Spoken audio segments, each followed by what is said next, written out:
Tell me, how many children do you have? 2, 3, maybe 4. And tell me the truth, have you already signed over your house and your savings to them? If you are holding that pen in your hand right now, I need you to stop. I need you to look across the fence with me at my neighbor, Arthur. Arthur is 90 years old. He has 4 children who used to call him a hero. 5 years ago, he gave them every cent and every brick he owned because he thought that was what a good father does.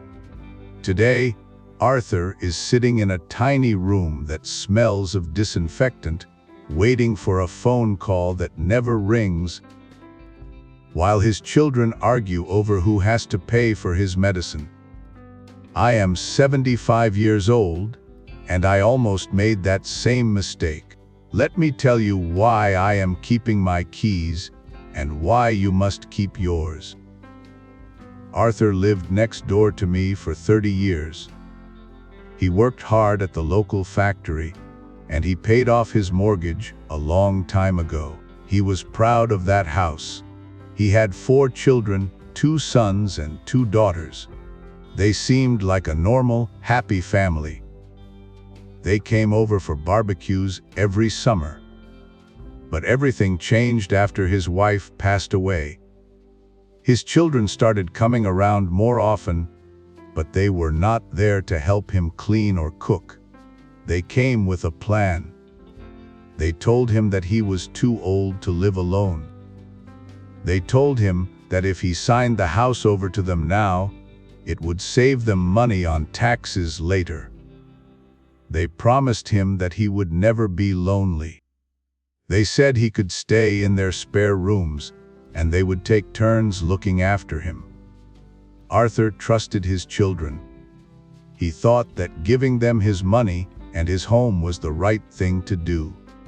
He wanted to help them get ahead in life.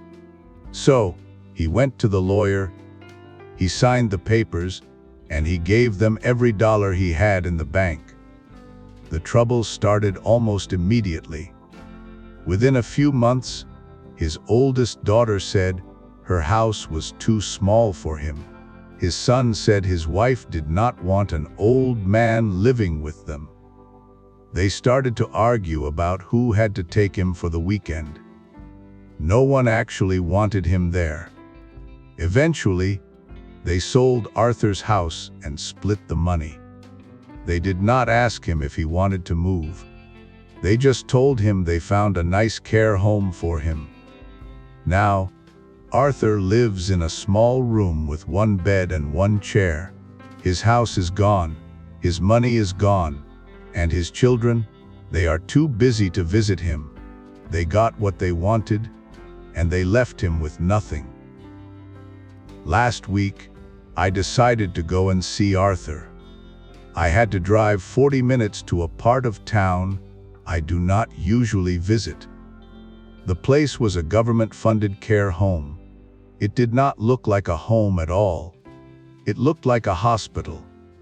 When I walked inside, the hallway smelled like strong bleach and overcooked vegetables. I found Arthur in a small room at the end of the hall. He was sitting in a chair, staring at a television that was not even turned on. He looked much smaller than I remembered. He was wearing an old sweater that was missing a button. I sat down next to him and asked him how he was doing. Arthur looked at me, and for a moment he did not say anything.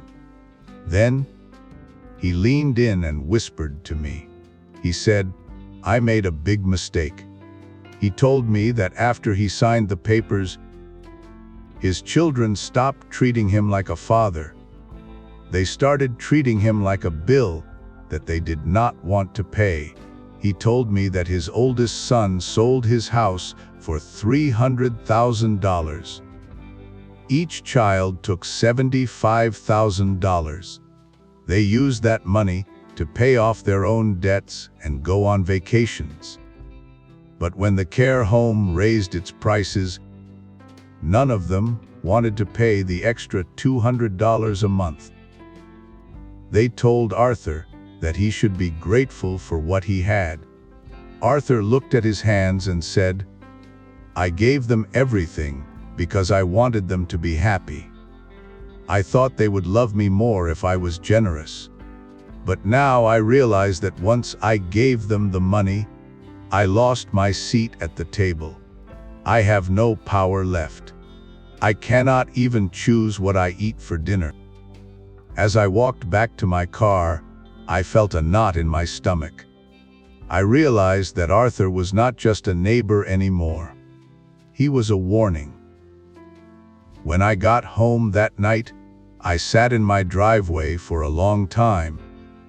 I looked at my own front door, and I thought about the phone call I was supposed to make to my daughter. She wanted to know if I had contacted the real estate agent to list my house. But after seeing Arthur, I knew I could not do it. I realized 3 very important things that night. First, your money is not just for buying things. It is your protection. In this world, people treat you differently when you have your own money. When you pay for your own dinner, you have a voice. When you own your own home, you have a place where you are the boss.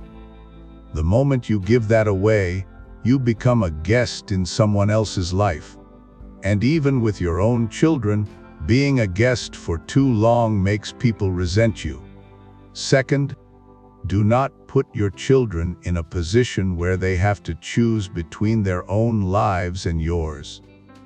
My children are good people, but they have their own bills, their own stress, and their own problems. When you give them all your money, you are handing them a huge responsibility that they might not be ready for. It is better for them to love you because they want to, not because they are forced to take care of you, because you have nothing left. Third, keep your house as long as you can. Your house is like a magnet. As long as you own it, your children and grandchildren will come to visit you on your terms. You can host the holidays. You can tell them when to come and when to go. But if you move into their house, you are the one who has to ask for permission to use the kitchen or turn on the television. I love my children. I would do anything for them. But the best thing I can do for them is to stay independent. I want to be a father they come to for advice, not a father they have to manage like a difficult chore. Tomorrow morning, I am going to call my daughter. I will tell her that I love her, but this house is not for sale. I am keeping my keys, my garden, and my independence. I want to be her father, not her patient. I want my grandchildren to know this is Grandpa's house, and it will always be open for them as long as I am standing. To you listening, please remember Arthur. Being a good parent does not mean you have to give up your dignity. You worked for 40 years to build this. You have the right to enjoy it until the very end. Keep your home. Keep your savings. If your children truly love you, they will understand. Thank you for sitting with me on the porch today. Before you go, I have one question. How old are you, and have your children ever asked you to sell your home? I will be reading your stories in the comments. Until next time, take care of yourself.